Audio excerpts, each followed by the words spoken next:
आतंकी हाफिज सईद से जुड़ी जानकारी है, जहां आतंकी हाफिज सईद के साले की हत्या का मामला सामने आया है और लश्कर के पॉलिटिकल विंग के चीफ काशिफ अली की हत्या की गई है। खैबर पख्तूनख्वा में गोली मारकर हत्या की गई है। अज्ञात बंदूकधारियों ने गोली मारकर हत्या की है।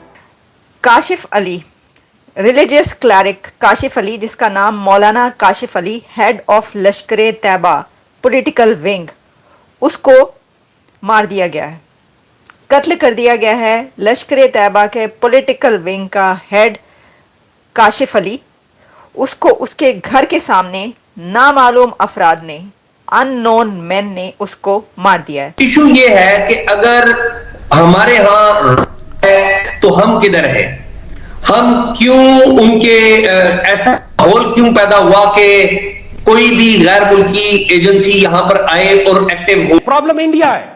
हमारी प्रॉब्लम यह है कि ईरानी इंडियंस को रास्ता क्यों दे रहे हैं कि वो कुलभूषण यादव को वहां से भेजें पाकिस्तान के अंदर, जब 10,000 इंडियंस काम करेंगे चाबहार के आसपास। वो तो एक कुलभूषण यादव था, देखे कितना बड़ा दहशतगर्दी का नेटवर्क चला रहा था। जब 10-20 हजार इंडियन वहां रॉक एजेंट्स काम करेंगे तो वो क्या करेंगे पाकिस्तान के साथ।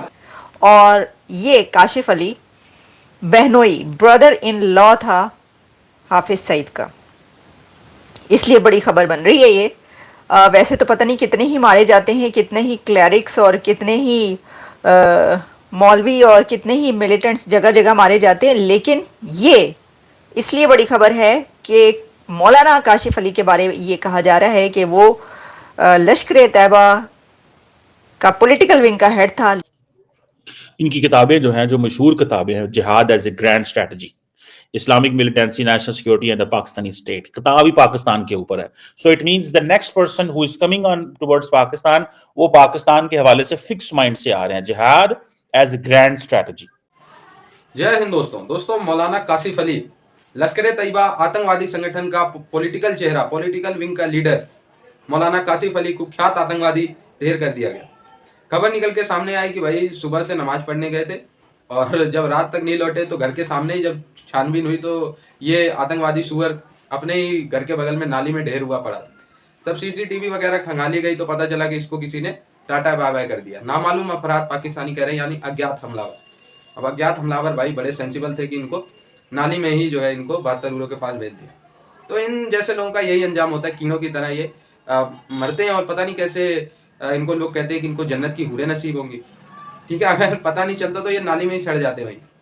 ठीक है, अब इनको 72 हूरें मिलेंगी या 75, ये तो भाई मौलाना थे तो मौलाना ही बता पाएंगे। बाकी आप लोग कमेंट करना। पाकिस्तानी सीधा सीधा इसको रॉ का हाथ बता रहे बिना जांचे ही कि ये तो कुलभूषण यादव जैसे कई भारतीय रॉ के एजेंट जो हैं पाकिस्तान में बैठे हुए हैं, जो ऐसे लोगों को चुन चुन के निपटा रहे। अब इसमें कहाँ तक सच्चाई है ये तो विशेषज्ञ लोग ही या फिर सबूत के साथ ही बात किया जा सकता है, लेकिन खैर भारत के मीडिया में इसको काफी हाईलाइट किया जा रहा है। पाकिस्तान कल तक आतंकवादियों का घर हुआ करता था, आज वहीं पर इन आतंकवादियों की कब्र खुद रही है। पिछले 1 महीने में 4 आतंकियों की हत्या के बाद से पूरे देश पाकिस्तान में हड़कंप मचा हुआ है और इस बार अज्ञात बदमाशों के टारगेट पर लश्कर का आतंकी मौलाना काशिफ रहा, जिसे मोटरसाइकिल सवार बदमाशों ने गोलियों से सरेआम भून दिया। काशिफ अली, रिलीजियस क्लरिक काशिफ अली, जिसका नाम मौलाना Kashif Ali, head of Lashkar Taiba political wing, उसको मार दिया गया है, कत्ल कर दिया गया है। लश्कर तैयबा के पॉलिटिकल विंग का हेड काशिफ अली, उसको उसके घर के सामने नामालूम अफराद ने, अननोन मैन ने उसको मार दिया है। और ये काशिफ अली बहनोई, ब्रदर इन लॉ था हाफिज सईद का, इसलिए बड़ी खबर बन रही है ये। वैसे तो पता नहीं कितने ही मारे जाते हैं, कितने ही क्लरिक्स और कितने ही मौलवी और कितने ही मिलिटेंट्स जगह जगह मारे जाते हैं, लेकिन ये इसलिए बड़ी खबर है कि मौलाना काशिफ अली के बारे में ये कहा जा रहा है कि वो लश्कर तैयबा का पॉलिटिकल विंग का हेड था, लेकिन साथ ही हाफिज सईद जो कि इंडिया के मोस्ट वांटेड टेररिस्ट, उसका बहनोई भी था, ब्रदर इन लॉ। अच्छा, अब इसके बारे में ये खबर इंडियन मीडिया में बहुत ज़्यादा मुझे मिली, पब्लिश हुई है, लेकिन साथ ही डॉन में भी पब्लिश हुई है। तो मैं आपको ज़रा सभी जगह की ये बता देती हूँ कि खबर की क्या डिटेल्स हैं, फिर हम आगे बढ़ेंगे दूसरी खबरों की तरफ जो मेरे पास हैं। और इसके बारे में कहा जा रहा है कि इसको मारा गया on a door step of his residence in Swabi KPK Khyber Pakhtunkhwa में, मौलाना काशिफ अली को। और वो जो है पॉलिटिकल विंग लश्कर तैयबा का उसको हेड कर रहा था। और ये जो है ये PMLL यानी कि पाकिस्तान मरकज़ी मुस्लिम लीग जिसको कहा जाता है, ये that was formed by Lashkar chief Hafiz Saeed इन 2024 में ये बनाई गई थी। अच्छा, इसकी एक वीडियो भी हल्की फुल्की छोटी मोटी गर्दिश करी है जिसमें देखा जा सकता है कि उसके घर के बाहर लोग इकट्ठे हैं और वो कर रहे हैं। लेकिन ये जो नामालूम अफराद कहे जा रहे हैं, अनआइडेंटिफाइड मैन, इसके बारे में बहुत सारे मीडिया पर मैंने ये देखा कि वो उन्होंने तस्वीर लगाई हुई है अजीत दोवल साहब की, और वो उनकी आंखों से शोले निकल रहे हैं और वो मुस्कुरा रहे हैं। आपको पता ना, वो एक खास तरह की जो तस्वीर होती है। प्रॉब्लम इंडिया है। हमारी प्रॉब्लम यह है कि ईरानी इंडियंस को रास्ता क्यों दे रहे हैं कि वो कुलभूषण यादव को वहां से भेजें पाकिस्तान के अंदर। जब 10,000 इंडियंस काम करेंगे चाबहार के आसपास, वो तो एक कुलभूषण यादव था, देखे कितना बड़ा दहशतगर्दी का नेटवर्क चला रहा था। जब 10-20 हजार इंडियन वहां रॉक एजेंट्स काम करेंगे तो वो क्या करेंगे पाकिस्तान के साथ। हमें इस पे प्रॉब्लम है। इस बात में नहीं है कि चाबहार हमारे गवादर के लिए कंपटीशन है कि नहीं है, उसकी तो हमें परवाह ही नहीं है। चाबहार की कोई हैसियत नहीं है गवादर के आगे। हमें कोई फर्क नहीं पड़ता कि चाबहार से जितनी मर्जी अपनी तिजारत करें। इंडियंस हमारी प्रॉब्लम है।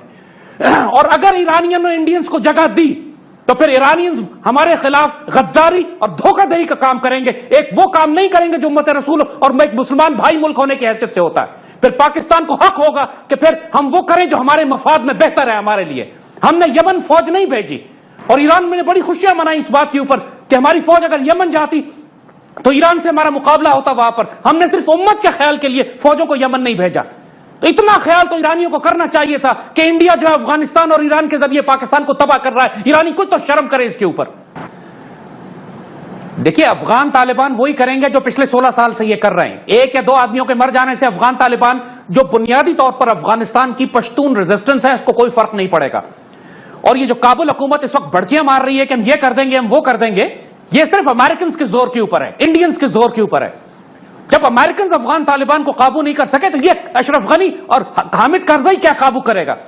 बात हम यही अर्ज कर रहे हैं कि पाकिस्तान शुड नाउ डिसाइड कि क्या हमारे दोस्त काबुल रजीम है या अफगानिस्तान में हमारे दोस्त अफगान तालिबान हैं जिनको पूरी दुनिया रिकॉग्नाइज करती है। कतर ने तो इनका सफारत खाना भी बनाया हुआ है, तो हम ये इस्लामाबाद में इनका सफारत खाना क्यों नहीं बना लेते। बात यह है कि we need an aggressive diplomacy, क्योंकि अफगानिस्तान को पहले आप न्यूट्रलाइज करें, क्योंकि वरना आप देख रहे हैं कि आहिस्ता आहिस्ता ईरान भी आपके खिलाफ होता जा रहा है। कुलभूषण यादव से लेकर चाबहार के, और इस वक्त इंडिया के साथ मिलिट्री एक्सरसाइज करना, नेवल आपस में एक्सरसाइज करना, ये सब के सब एक ईरान आपका मुखालिफ हो चुका है। ईरान को आपने इतना इग्नोर किया, इतनी गलतफहमियां इंडिया ने फैलाई हैं आपके खिलाफ कि पाकिस्तान अमेरिका के कहने पर ईरान में दहशतगर्दी भेज रहा है कि अब वो बाकायदा आपके खिलाफ एक जवाबी कार्रवाई, अपने ख्याल में जवाबी कार्रवाई कर रहे हैं। लेकिन तो इस सूरत हाल में पाकिस्तान के पास क्या ऑप्शन है सिवाय इसके कि आप एक एग्रेसिव पॉलिसी अपने मगरबी सरहद की तरफ लें। अफगानिस्तान दोस्तों, ऐसा बताया जा रहा है कि पाकिस्तान में बाकायदा एक मुहिम चली हुई है पिछले 3 सालों से, जिस मुहिम के तहत चुन चुन के ऐसे सेपरेटिस्ट, ऐसे आतंकवादियों को एलिमिनेट किया जा रहा है जो इन पास्ट भारत में अलगाववाद, कश्मीर में दहशतगर्दी में इंगेज रहे, जो कश्मीर में उल्टे सीधे नारे लगवाने में शामिल हैं, जो कश्मीर में आतंकवाद को बढ़ावा देने में शामिल हैं, चाहे वो दुनिया के किसी भी कोने में छुपे हों, उनको एलिमिनेट करने की एक मुहिम चलाई जा रही है। ऐसा निकल के सामने आ रहा है, क्योंकि मैं पर्सनली ही ऐसे 20 से 25 वीडियो बना चुका हूं जिसमें पाकिस्तानी आतंकवादी एलिमिनेट किए गए हैं किसी अननोन के द्वारा। तो ये अननोन गनमैन जो भी है उनका भाई बहुत बहुत धन्यवाद कि कम से कम जो भारत के दुश्मन है, जिन्होंने भारत के लाखों लोगों को रुलाया है, जिनके वजह से हमारे कई फौजी वीर गति को प्राप्त हुए, वो चुन चुन के कुत्तों की मौत मारे जा रहे हैं। तो बहुत खुशी होती है ऐसे। हालांकि जो हमारे वीर जवान की शहादत हुई उसको तो हम भूल नहीं सकते, लेकिन हाँ, कम से कम एक रिलीफ मिलता है, मन में एक सुकून होता है कि चलो उनको पीछे से हमला करने वाले उन पे ये सुगर जंगली ये जो है एलिमिनेट हो। अच्छा मिलता है, अच्छा लगता है, सुकून लगता है। अब कई लोग इसके पीछे थ्योरी ये भी देते हैं कि जो पाकिस्तानी ISI है, ये जो है जानबूझ के ऐसे लोगों को एलिमिनेट करवाती है जो इन पास्ट इंगेज रहे ऐसे एक्टिविटीज़ में, ताकि दुनिया जो है, दुनिया के नज़रों में पाकिस्तान की छवि थोड़ी सी साफ हो सके। अब ये भी एक कहा जाता है कि भारत सच में अफगानिस्तान के थ्रू, ईरान के थ्रू फंडिंग करके रॉक एजेंट या फिर ऐसे लोगों को हायर करता है। जो वहाँ पे इनको एलिमिनेट कराते। कई सारी थ्योरी हैं, लेकिन इसमें कोई अभी स्पष्ट क्या कैसे ये एलिमिनेट हो रहे हैं, कोई भी एक स्पष्ट इस पे स्पष्टीकरण या निष्कर्ष नहीं है।